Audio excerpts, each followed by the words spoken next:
For generations, humans hunted people because they were different. We found birthmarks on people in strange places or in strange shapes, and we assumed that they must be portentous, that they must signal some kind of power that a person possessed, some sort of ability that was strange and unexplainable, and that strange and unexplainable ability must be dangerous to our society. Now, of course, today we know that's all rot, right? You shouldn't judge people by the way that they look, by any means. We all learn that in grade school. Some of us take a longer time to absorb it, but we all learn it in grade school. But what if you lived in a world where it was true?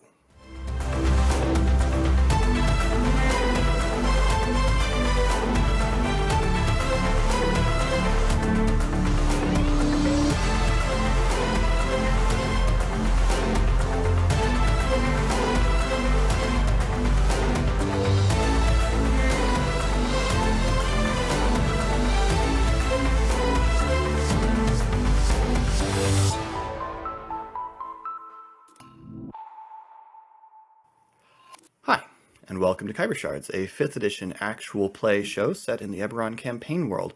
I'm Philip, and as you can see, I'm on my own tonight. We're doing another Friday Q&A, and I wanted to come back to one of the questions that we got last week, which was about the history of Aberrant Marks, and so that's what I'm going to be talking about this evening. But before I do, we did have one new question this week that came in from this set of episodes, I think particularly relating to the most recent episode, Mind-Boggling Mystery, from Eric. Do you have resources for making NPCs on the spot, or was that all out of your dome? In general, it's a mix. A lot of NPCs that I have introduced in Khyber Shards are not my creations. They come from D&D source books. Pretty much all of the major NPCs that the characters have started developing relationships with. Solarka, Gerald Goodblade, Harish, the owner of the ship's cat, Halis Martain. These are all NPCs that you can find in City of Stormreach, in one of the old 3.5 source books. I just borrowed the ones that I thought looked really good. If you've listened to me talk about D&D much, you'll know I'm a big fan of borrowing from others. And since this is the source book for the city we're playing in, it makes a lot of sense. Likewise, the Thora Tavine from the early episodes, character from Sharn City of Towers, another 3.5 source book, who appears in at least one of Keith Baker's novels. So a lot of them are, I suppose, canon characters, to the degree that that phrase works with RPGs.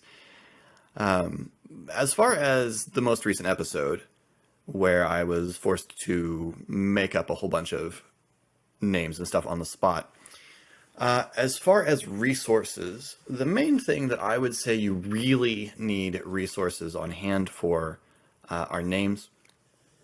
There are a ton of great names out there. There's a wonderful website called Behind the Name that deals with the etymology of names and breaks them out by the culture that they're from, which can be a really good resource if you want to really think deeply about a name and find meaningful ones.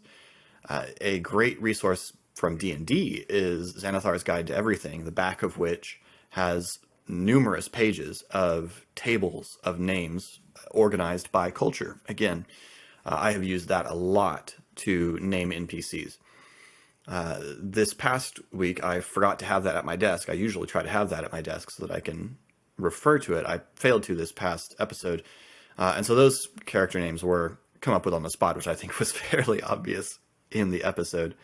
And then I guess the characterization of Carl was all made up in the moment, and I had a very hard time finding his voice. He ended up sounding a little bit like Fry's boss at the pizza restaurant from Futurama, but that's all. So it's not bad. It was a pretty good match to the person that we were creating.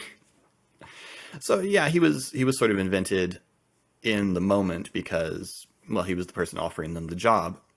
And so over the course of that session, because obviously those last 3 episodes were all one session, I kind of invented him on the fly. With creating NPCs on the fly, having a list of names is really good. That's just a big remover of awkwardness. So a lot of good GMs, Matt Mercer has called this out as part of his prep, will just have a list of a bunch of names behind their screen for each session, and whenever you need to name an NPC, you reach down, you grab a name off the list, and you cross it off the list, and then you replace it before the next session. That's a good idea. I always mean to do that, and I very rarely remember to do that, unless I'm just very aware that I'm going to have to name a bunch of random NPCs in the moment.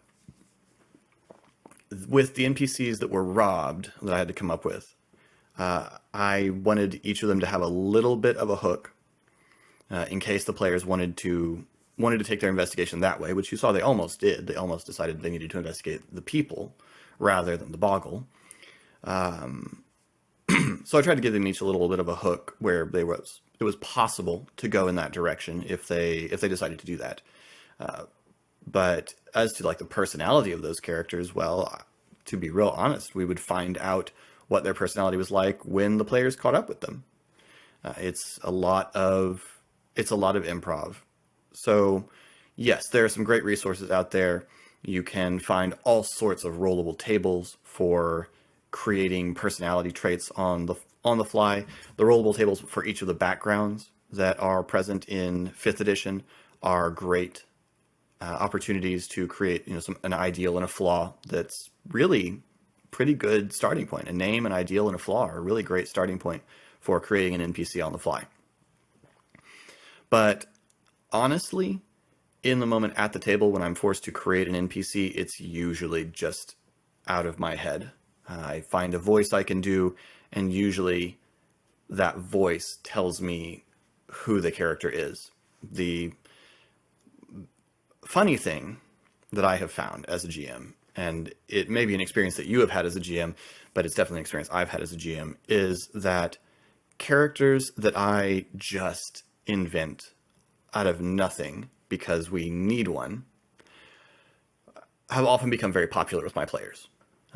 I don't know what that says about the value of my preparation, but a great example of this is in my home game, the campaign we wrapped up a couple of years ago now. The characters needed to cross a big river, and this is a big river like the Nile, and it's manned by ferrymen, guys on pole barges who take people back and forth across the river. So they wanted to find a river barge, and I pointed out, yes, there's a river barge available. And one of them asked, what's its name? What's the barge's name? Because my players just like to occasionally force me to come up with a name on the fly. And so I came up with a name, and it was Crocodile Bane. And so they went over, and they were now interested, and they wanted to talk to the guy. They didn't want to just say, okay, we cross. They went up to talk to this guy. So I knew I had to play the guy, and so I came up with a voice just on the fly. And I went, hello, my friends! And that character grew into one of the most significant NPC allies and one of the more powerful NPCs in the whole campaign because my players asked the name of his boat. So a lot of time it's just off the top of your head.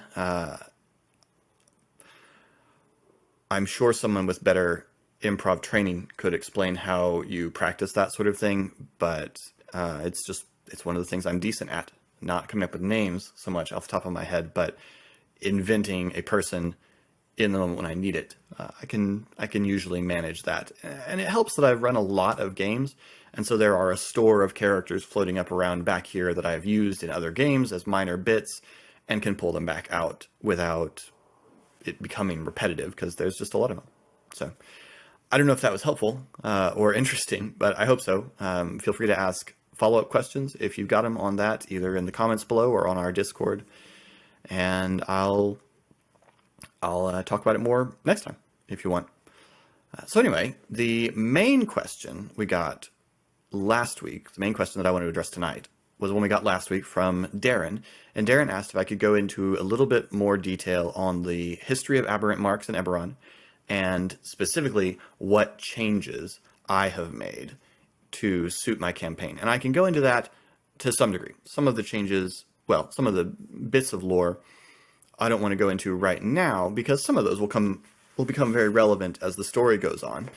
But I can go into what's known, what the players could find out by visiting the library, and may find out by visiting the library. So you may hear some of this stuff come back up again in the game.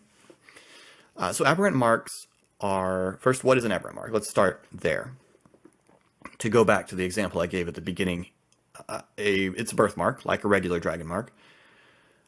But true dragon marks are predictable.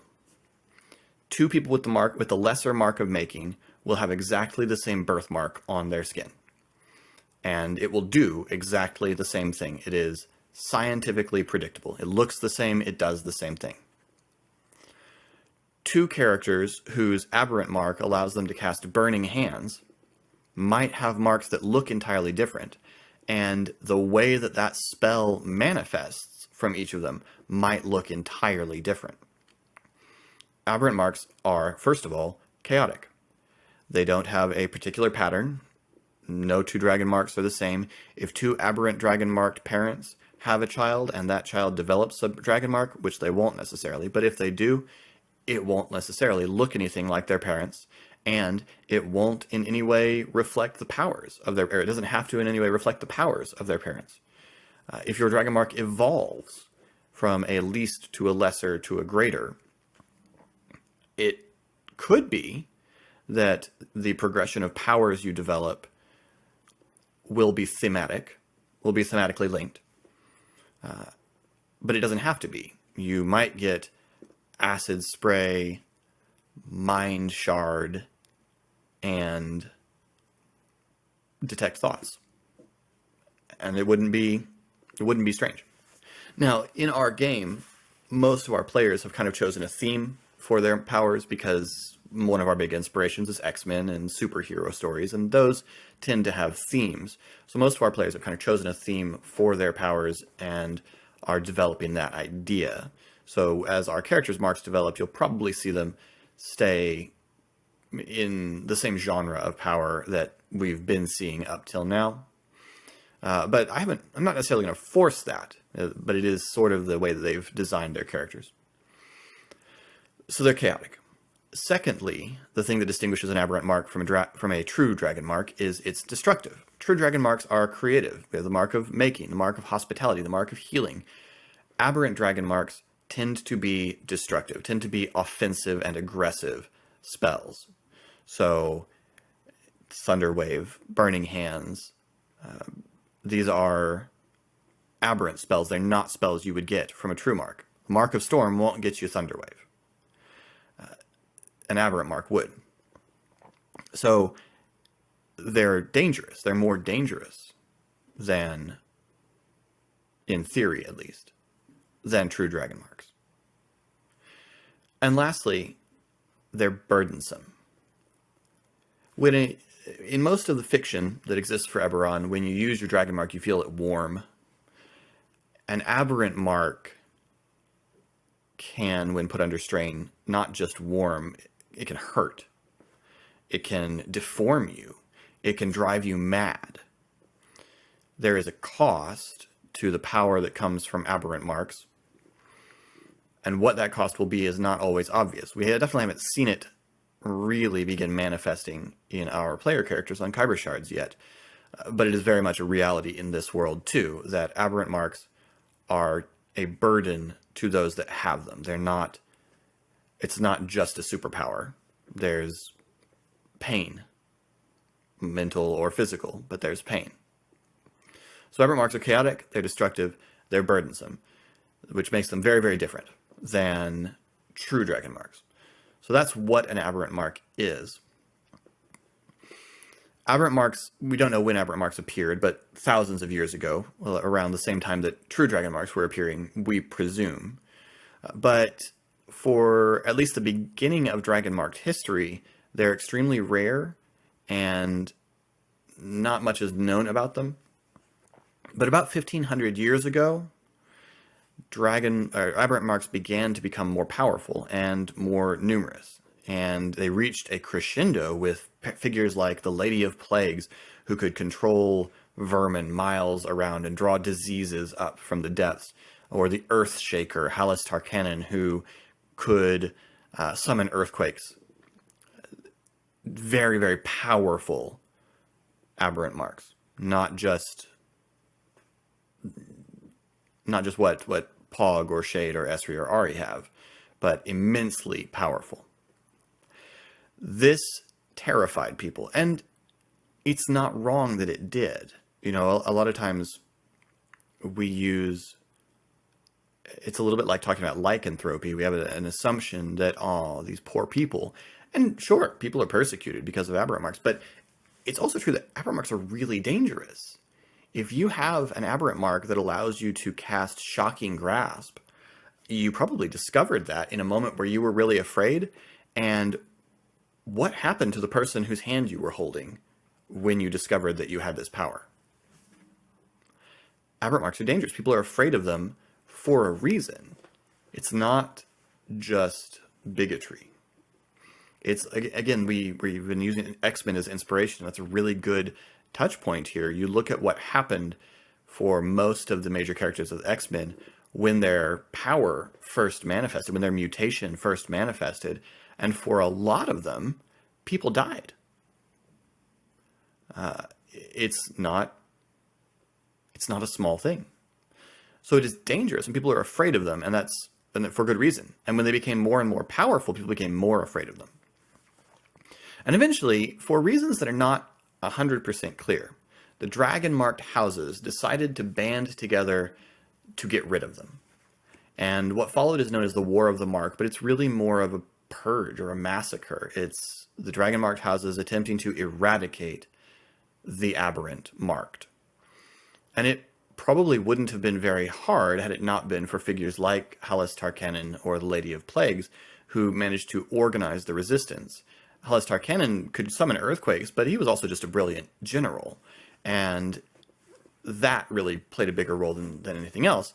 And so the aberrant resistance stiffened and was a little more effective throughout the War of the Mark as things went on.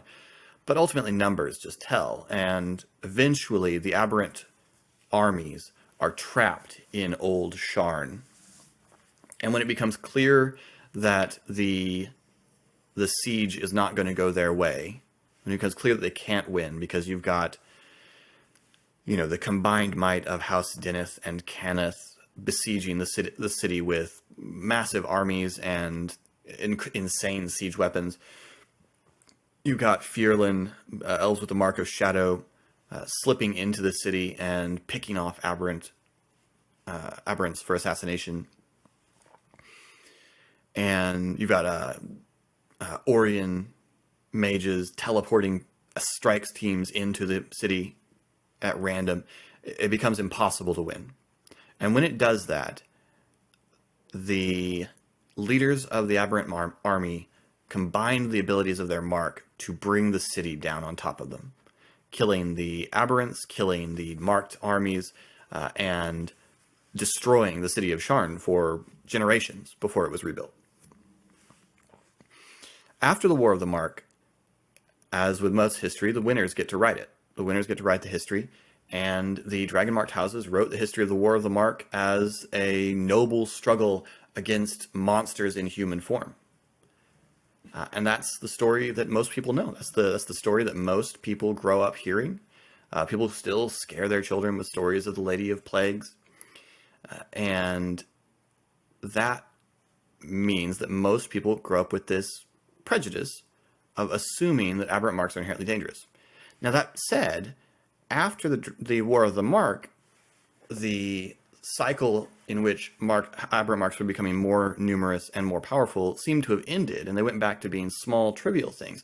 So for most people, it became unimportant, and it sort of started to fade out of memory. But in the last century or so, during the last war, we started to see that trend return Aberrant Marks have recently, in Eberron's history, become more powerful and more numerous, and that has drawn the attention of the houses again. And it's drawn the attention of countries, because now we have the Kingdom of Galifar, and it's drawn the attention of the... it's drawn the attention of the nations of Khorvaire in general. And people are starting to be afraid again. But unlike last time, people are also starting to see opportunities in the presence of Aberrant Marks. And that's where an organization like House Tarkanan comes in.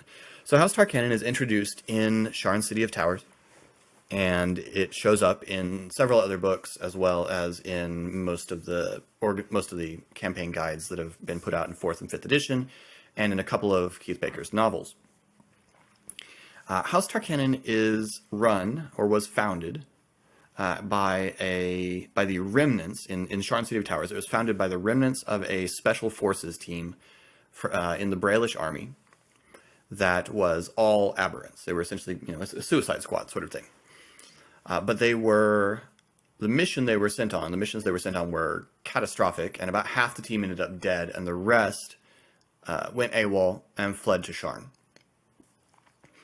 And there they organized themselves into what's known as House Tarkanan, which in Sharn City of Towers is presented as essentially a guild of assassins, an organized crime mob. And that's really what you get. It's explored in great detail in the book Son of Khyber by Keith Baker, and you get a lot more detail of one version of House Tarkanan. Not precisely, I'm drawing some inspiration from that, but not precisely what my version of House Tarkanan looks like, as we've seen them reappear in the narrative at this point. So that's a very, very brief rundown of the history of Aberrant Marks.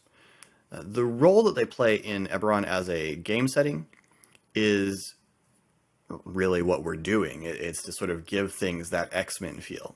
If you want to have superpowers that are costly, superpowers like the X-Men have, then Aberrant Marks are a really great way to go, and that's sort of where the inspiration for this, that's very much where the inspiration for this campaign came from. So the next part of the question is, what have I changed? Well, the origin story of House Tarkanan, obviously I've changed. I've taken it from being a Braelish Special Forces unit to being a project put together by the Dragonmarked houses, by the 12, and run as part of the Black Wheel program and the Rekindlers program. The Black Wheel Company is an organization present in the City of Stormreach book, and I've taken them and reinterpreted them pretty heavily into the Black Wheel program that we started the campaign with. So I've retaken the origin story, but I've put it in the hands of the houses rather than in one of the nations, because I really wanted to play with that conflict between the houses and the aberrants.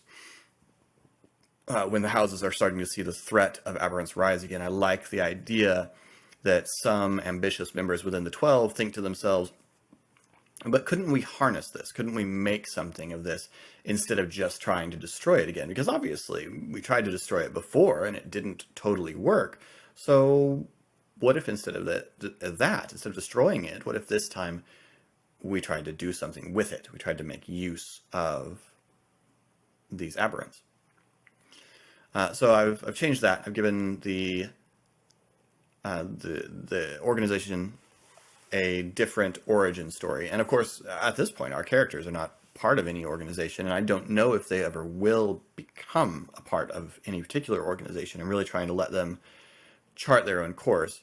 Obviously, we've introduced House Tarkanan into the narrative, and House Tarkanan will have a role to play in this campaign. But whether the player characters choose to be a part of that will be character choice. They may not want to do that. They may not want to be X-Men. They may want to be X Factor or something like that. So we'll see. That's really the biggest change I've made. Other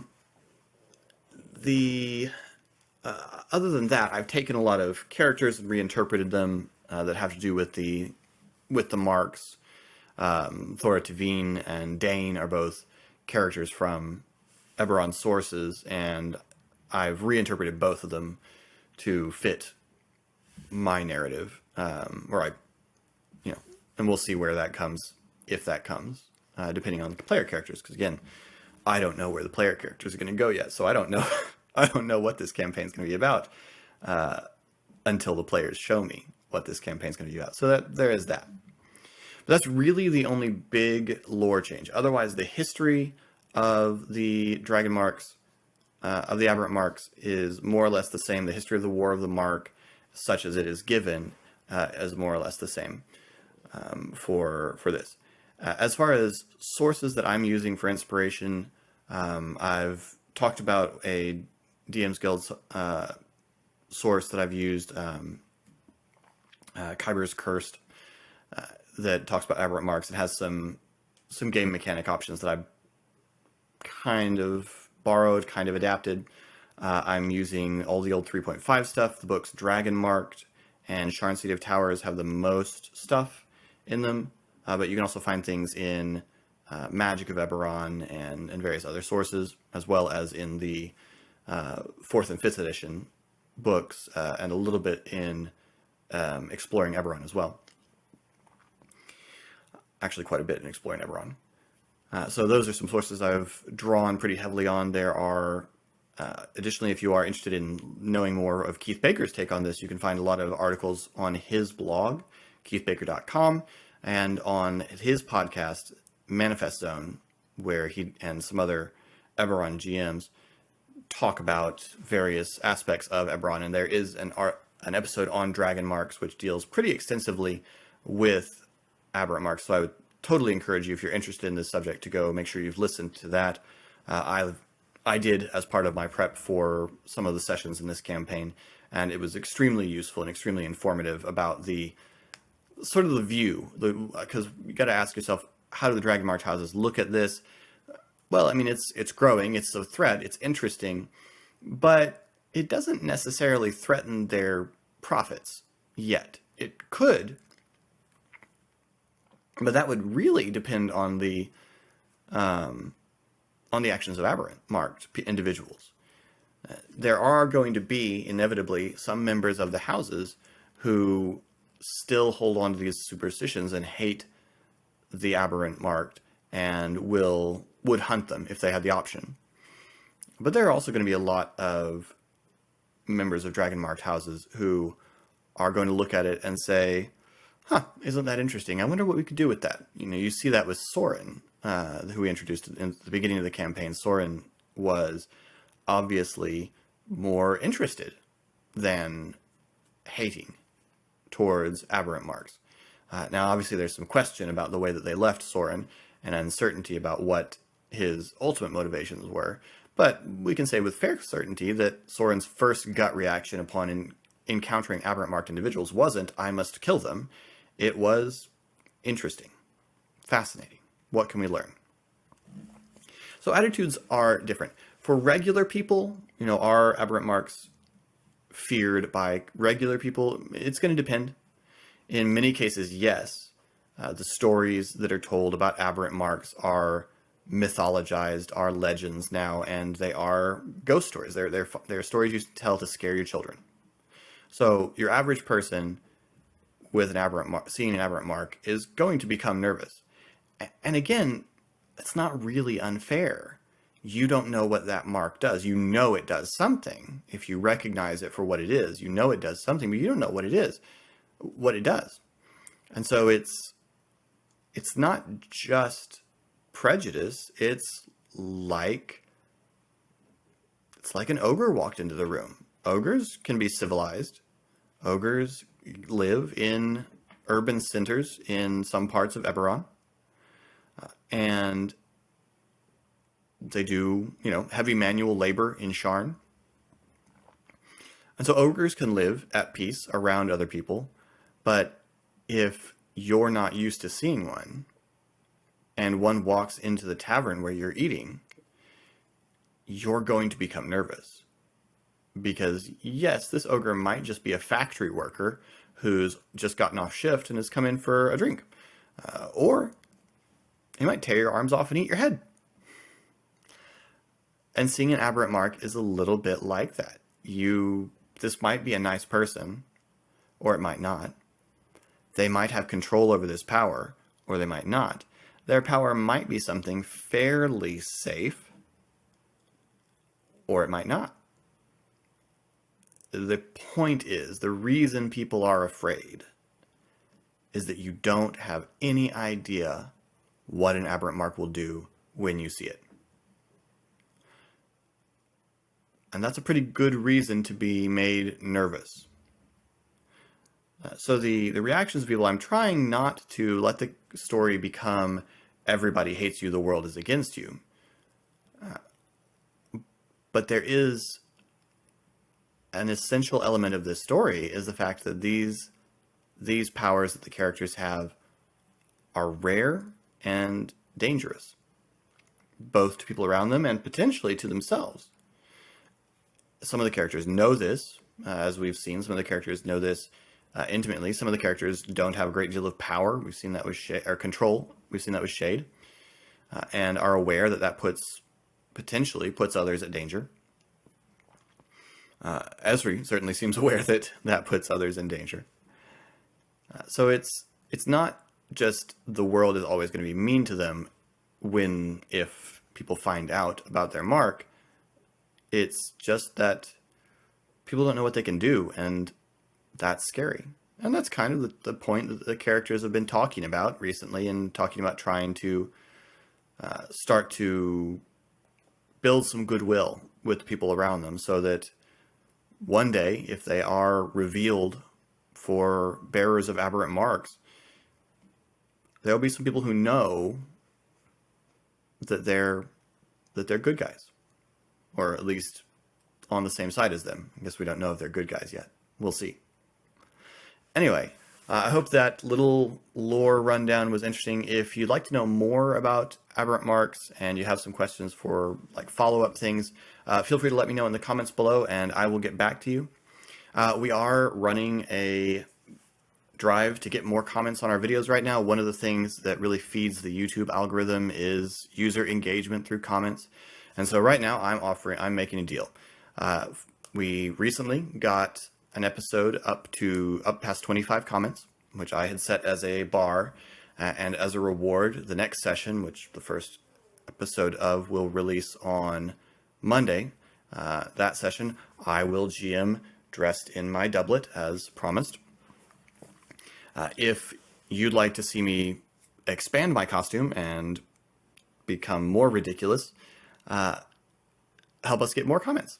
If any episode of the next arc that will start Monday gets up to 40 comments, I'll add some additional element to my costume. Either, I don't know, maybe some airship pilot goggles to give it a nice Eberron feel, or gauntlets or bracers. I don't know. I'll figure it out when we get there. But next time if we can get another episode up above 40, then I'll add on to the costume. But for now, on Monday, you'll get to enjoy me dressed in my doublet as IGM, and we'll see how it goes, since I haven't worn it in quite a long time. So I hope you'll look forward to that. If you'd like to get in touch with us or get more communication with us, you can join our Discord. The link is in the description below. You can also find all of our socials down there for where we are the Geek Pantheon everywhere. So you can find us there. You can find our website at thegeekpantheon.com. When you can find us on all the socials, Twitter, Facebook, Instagram, maybe something else. I think just those. But the main place where we take questions for episodes like this is from the Discord. But if you have a question and want to put it in the comment below and work on the goal of getting me into a more ridiculous costume as time goes by, then feel free to do that too. In the meantime, I'm Philip. This has been Khyber Shards. Thanks for rolling with us.